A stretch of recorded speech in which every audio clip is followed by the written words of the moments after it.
Corona virus की दूसरी लहर बहुत सी कठिनाइयां और चुनौतियां लेकर आई है। इस लहर में व्यक्ति न सिर्फ शारीरिक तौर पर कमजोर हुआ है बल्कि उसका दिमागी संतुलन भी डगमगाया हुआ है। हालांकि अब दूसरी लहर के प्रयास की रफ्तार धीमी पड़ती दिख रही है, लेकिन अब लोग डेल्टा और डेल्टा प्लस वेरिएंट से खौफ खा रहे हैं, तो तीसरी लहर के रूप में मानव जीवन पर एक खतरा बनकर कहर बरपा सकता है। शुरुआत में बुजुर्ग लोग डेल्टा वेरिएंट की चपेट में आए, लेकिन अब लगता है कि बाकी आबादी पर इसका खतरा मंडरा रहा है। डेल्टा प्लस वेरिएंट के फैलने की क्षमता बढ़ सकती है। एक्सपर्ट का दावा है कि डेल्टा और डेल्टा प्लस दोनों ही वेरिएंट हम सभी के लिए चिंता का विषय हैं। हाल ही में सरकारी अधिकारियों ने कहा कि डेल्टा प्लस वेरिएंट म्यूटेशन के बाद अधिक घातक है। उन्होंने दावा किया है कि डेल्टा प्लस वेरिएंट के फैलने की क्षमता बढ़ सकती है। डेल्टा प्लस वेरिएंट फेफड़ों तक जल्दी और आसानी से पहुंच जाता है। कोरोना वायरस के ही डेल्टा वेरिएंट में हुए म्यूटेशन को K417N नाम दिया गया है। ये म्यूटेशन कोरोना वायरस के बीटा और गामा वेरिएंट से भी मिला था। National technical advisor group of immunisation के अध्यक्ष डॉक्टर N.K. अरोरा का कहना है कि कोरोना के बाकी वेरिएंट के मुकाबले डेल्टा प्लस वेरिएंट फेफड़ों तक जल्दी और आसानी से पहुंच जाता है।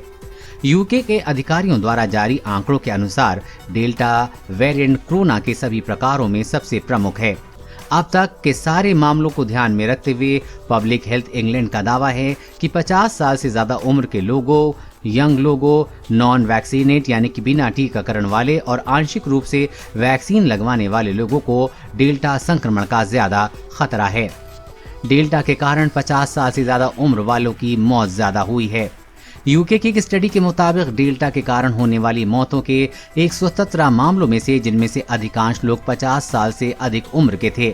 इनमें से 50 साल से ज्यादा उम्र वाले 38 लोग थे जिन्हें वैक्सीन नहीं लगी थी। वहीं इसी एज ग्रुप के 50 वो लोग थे जिन्हें दोनों डोज लग चुकी थी।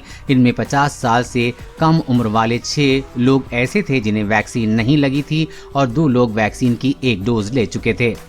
बुजुर्ग और यंग जनरेशन दोनों को डेल्टा वेरिएंट का अधिक खतरा है। पब्लिक हेल्थ इंग्लैंड के द्वारा उपलब्ध कराए गए आंकड़ों को देखते हुए ये स्पष्ट है कि बुजुर्ग और यंग जनरेशन दोनों को डेल्टा वेरिएंट का अधिक खतरा है।